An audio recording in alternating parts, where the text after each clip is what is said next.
APECO, local government units at mga partner agencies naglunsad ng mga proyektong pang-infrastruktura sa Aurora Pacific Economic Zone. Makabulo ang hakbang para sa infrastruktura at pang-ekonomiya.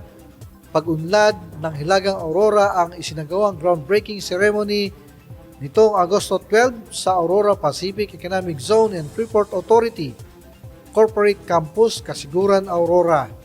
Pinangunahan ng pamunuan ng APECO, katuwang ang mga lokal na pamahalaan at iba't ibang ahensya ang pagsisimula ng mga proyektong layong magbigay ng matatag na depensa sa baybayin, pagpapabuti ng transportasyon at pagbibigay ng mas maasahan at modernong serbisyo sa kuryente, mga hakbang na magbubukas ng mas maraming oportunidad para sa kalakalan, turismo at kabuhayan ng mga mamamayan.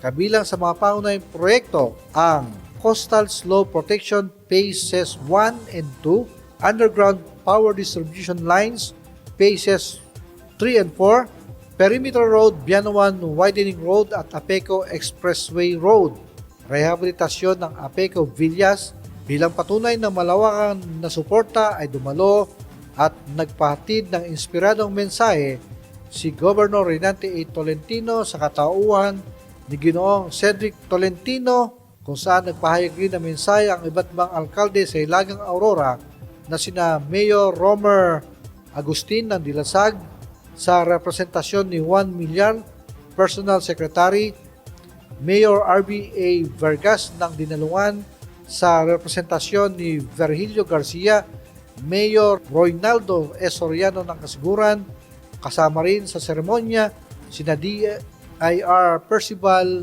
A. Mariano, Board of Directors ng APECO, Ginoong Antonio Mariano C. Almeda, Administrator ng NEA, at Attorney Hill G. Taway IV, Presidente at CEO ng APECO.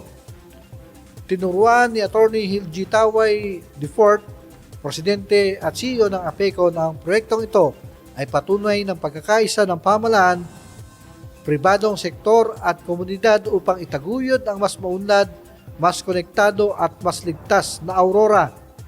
Dama ang sigla at pag-asa mula sa mga dumalo, tanda ang Hilagang Aurora ay handa na sa panibagong yugto ng kaunlaran.